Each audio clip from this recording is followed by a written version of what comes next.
Big ബോസിന്റെ അഗ്നി പരീക്ഷാ റൗണ്ടാണ് ഇപ്പോൾ നടന്നുകൊണ്ടിരിക്കുന്നത്. മത്സരാർത്ഥികൾ വരുന്നു. അവരെ എന്ത് മത്സരമാണ് കാഴ്ചവെക്കേണ്ടത് അല്ലെങ്കിൽ എന്താണ് ചെയ്യേണ്ടതെന്ന് അവിടെയുള്ള ജഡ്ജസ് പറഞ്ഞു കൊടുക്കുന്നു. ജഡ്ജസ് ആയിട്ടുള്ളത് അഖിൽ മാരാർ, രഞ്ജിനി ഹരിദാസ്, റിയാസ് എന്നിവരാണ്. അപ്പോൾ ഈ രഞ്ജിനി ഹരിദാസിന്റെ കാര്യം നമുക്കറിയാമല്ലോ. എന്തും ബോൾഡായിട്ട് സംസാരിക്കുന്ന, എവിടെയും ബോൾഡായിട്ട് പ്രതികരിക്കുന്ന ഒരാളാണ് രഞ്ജിനി ഹരിദാസ്. അഖിൽ മാരാറിനെ സംബന്ധിച്ചിടത്തോളം നന്നായി സംസാരിക്കാൻ അറിയാവുന്ന കാര്യങ്ങളൊക്കെ, അത്യാവശ്യം ലോക വിവരമുള്ള, രാഷ്ട്രീയത്തെ പറ്റി വിവരമുള്ള, ജീവിതത്തെ പറ്റി വിവരമുള്ള ഒരാളാണ്.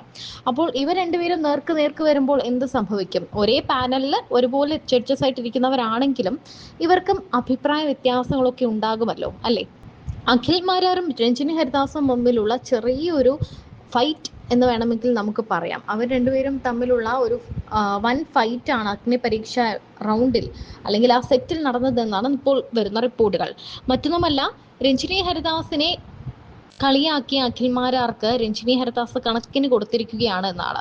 രഞ്ജിനി ഹരിദാസ് ആദ്യത്തെ സീസണിലാണ് മത്സരിക്കാൻ നിർത്തിയത്. അതായത് നമ്മുടെ സാബുമോൻ, പേളി തുടങ്ങിയവരൊക്കെ ഉണ്ടായിരുന്ന, ശ്രീനിഷ് ഇവരൊക്കെ ഉണ്ടായിരുന്ന ഒരു സമയത്താണ് രഞ്ജിനി ഹരിദാസും എത്തിയത്. എന്നാൽ രഞ്ജിനി ഹരിദാസ് പകുതി വഴിക്ക് വെച്ച് മാറിപ്പോവുകയായിരുന്നു, പുറത്തേക്ക് പോകുന്ന ഒരു സാഹചര്യമാണ് ഉണ്ടായത്.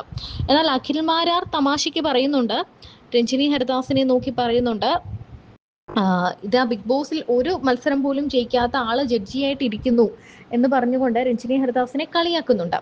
അപ്പോൾ രഞ്ജിനി ഹരിദാസ് തിരിച്ചു കൊടുക്കുന്ന കൗണ്ടറാണ് ഏറ്റവും രസകരം.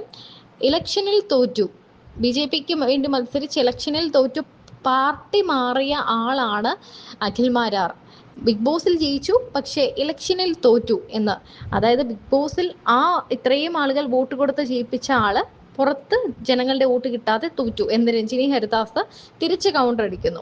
ഇത് കേട്ട് ശരിക്കും പറഞ്ഞാൽ അന്തം വിട്ട് ഒന്നും പറയാൻ അത് കിളി പോയിരിക്കുന്ന അഖിൽ മാരാറെയാണ് നമ്മൾ കണ്ടത്.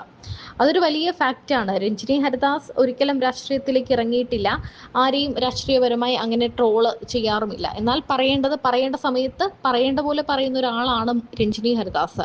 അഖിൽ മാരാറും അങ്ങനെ തന്നെയാണ്. ആർക്കുമുള്ള മറുപടി പിന്നീടത്തേക്ക് അദ്ദേഹം വച്ചേക്കാറില്ല. എന്തായാലും രഞ്ജിനി ഹരിദാസും അഖിൽ മാരാറും തമ്മിലുള്ള ഈ ഒരു ഫൈറ്റ് ഒരു രസകരമായ രീതിയിൽ തന്നെയാണ് ഇപ്പോൾ മുന്നേറുന്നത്. കാരണം ആരാധകർ ഉൾപ്പെടെ പറയുന്നത് ഇവരെ ഫൈറ്റ് കാണാൻ നല്ല രസമുണ്ടെന്നാണ്.